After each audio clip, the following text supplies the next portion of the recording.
treating nerve damage naturally. Now, I'm a canary in the coal mine. I listened to the experts for way too long and trusted the experts, and as a result, I was poisoned, filled by Western medicine, modern construction, and corporate interests. The nerve damage that I'm still battling and working on healing still was a result of taking Cipro. And I don't know how many times I took it, I can't tell you. I was on antibiotics most of the year for years. And I now have not taken an antibiotic since 2013.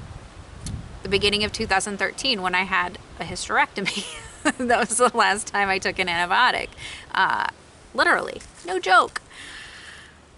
So you can survive without antibiotics. There are natural alternatives that don't destroy the microbiome that's in your gut. For me, the nerve damage manifested in my arms and my hands. And while I've already alluded to the fact that it's not cured yet, it is a lot better than it used to be. And I've, via trial and error, I found a number of things that trigger it and cause it to be worse for me, and a number of things that do indeed help to treat the nerve damage naturally without the use of any pharmaceuticals that could have, you know, untold repercussions that we probably won't even know about for 20 years. Everything has root causes, so the root causes for me and triggers for me probably won't be the same as for you. However, there are some things such as non-native EMFs that we know basically cause the vibration of cells. So if you're vibrating at a cellular level, it's logical that nerve pain could ensue, as you might imagine. Avoiding non-native EMFs is part of what helps me to manage nerve damage naturally. It definitely is indeed a trigger. For me, I'm particularly sensitive to radio frequencies. Everybody's different. You know, some people are more sensitive to dirty electricity, others to magnetic fields, others to electrical fields. Why is that? We don't know. It doesn't really matter, quite frankly. What does matter is that the studies are being systematically scrubbed online that do confirm via actual valid science that non-native EMFs do indeed cause harm. So that's one thing to consider. Your cell phone. Turn off the Wi-Fi if you don't have to. Just use Ethernet. Just use your internet cable. It's not rocket science. We lived like that in the early 2000s, remember? Remember that? Wheat and gluten are huge triggers for me, and that includes properly prepared grains like sourdough bread made from scratch at home with my own sourdough starter. No, it triggers the nerve damage. It increases inflammation in my body. I know some people can get away with eating gluten that is in grains that are properly prepared. I can't get away with eating gluten that's been properly prepared. It literally causes inflammation for me. So this is something to consider. At least temporarily omitting it from your diet and seeing how it goes. Processed sugar is not an actual food. It's just not. It's just not. Most of what's in the supermarket these days is not actual food. Non-raw dairy, I also stopped. I found that to be highly inflammatory. Raw dairy was beneficial for me for a time.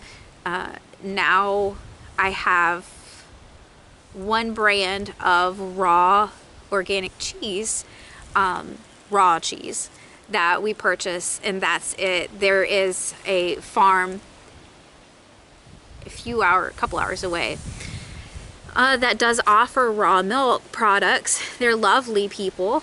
They have nice cows. I've met some of their cows. truly grass-fed cows.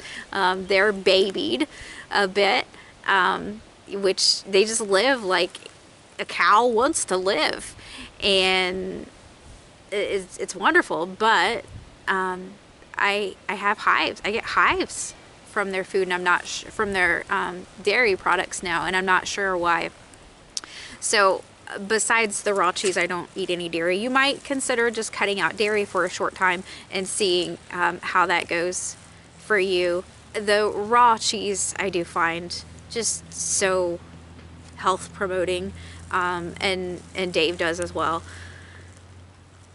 Let's see what else. Okay, so that pretty much covers what I stopped. So I stopped inflammatory foods, and basically anything that you're consuming that is not really a food, which is, like I said, most things that are in grocery stores these days are not food products. They're food-like products. We're told they're food, but they're not actually food. They're food science products. Those are all inflammatory, and they're going to trigger nerve damage, cause inflammation, and not trigger nerve damage, but they're going to trigger the symptoms and increase inflammation. And so many have so many issues with inflammation that can be addressed via diet. All right, so I started ginger. I've got a video up on ginger, which I'll link to, and I also started turmeric, and I'll link to that video as well. They're both up on our website.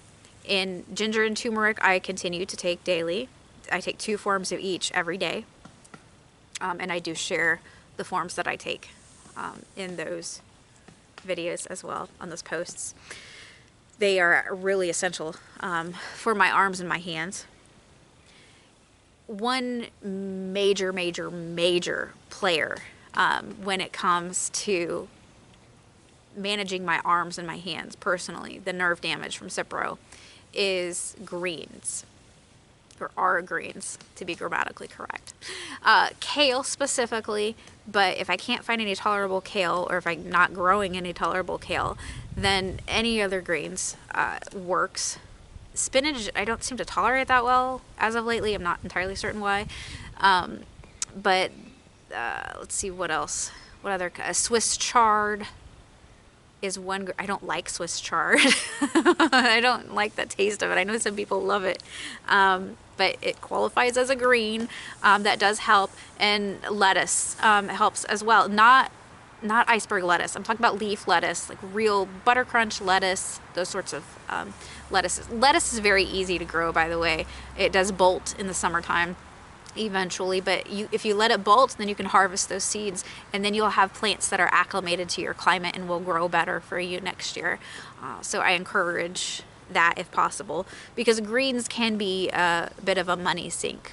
And you know, a lot of people grow greens on their windowsill even. It's not rocket science.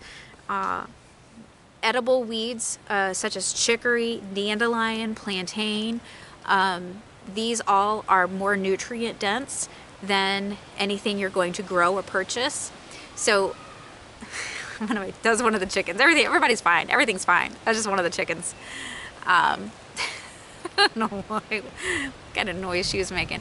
But these foraged greens, I highly recommend adding a few when you do consume greens. Now, I personally, it's about every 2 weeks now that I need to eat greens, or I start having the dropsies. I start dropping a lot of things, and I start losing some feeling in my hands. For a while there, it was I had to have it every other day or forget about it. So in the winter time, it's about every 2 weeks that I eat a salad when it's more readily available and cheaper, or growing in the garden. Then we eat salads a lot more often. But again, the foraging, you're going to get some really wonderful micronutrients that you probably aren't going to get from anything on the grocery store shelf. Just be sure that you know where you're foraging from and you know what you're foraging for. I will link below to my favorite foraging sources, because I've got some favorite books on that. So there were really 4 big things that I added to deal with the nerve damage: turmeric, ginger, greens, and then the 4th thing was flaxseed oil. And flaxseed oil I have almost every day. Not absolutely every day, but it is almost every day. Sunshine coming through the dappled canopy here. The flaxseed, most of it is rancid that you purchase at the grocery store, because they've been on the grocery store shelf for so long after being transported for who knows how long, and then being in storage for who knows how long. This is why a lot of people don't like flaxseed oil, and they think they don't do well with it, because they don't do well with rancid flaxseed oil. There are 2 sources of flaxseed oil that I personally have bought from repeatedly, and it's never been rancid. And one is the Barlean's brand from, and I'll link below, Barlean's brand flaxseed oil from Amazon. They've got a variety of different ones. I'll pick whatever you like. And then also buying directly from Foods Alive. They are located in northern Indiana. Very nice, very reasonable, it seems. I like that company. There aren't many companies that I like, but I do like Foods Alive. Their flaxseed oil that I ordered directly from them is high quality, just as high quality as Barlean's, and I've never gotten anything rancid from them. If you order in bulk from Azure Standard does carry some Foods Alive products. Now, this is not an endorsement for all Foods Alive products, of course. So hopefully this helps you guys with treating nerve damage naturally. I apologize that it has taken me longer to get this up than usual. As I said, I initially recorded a video and then realized that, whoops, I left out what I stopped, because stopping the inflammatory food is absolutely key to being able to semi-function, sometimes, sort of. Thanks so much for being here. Have a most beautiful and blessed day. Non-toxic out.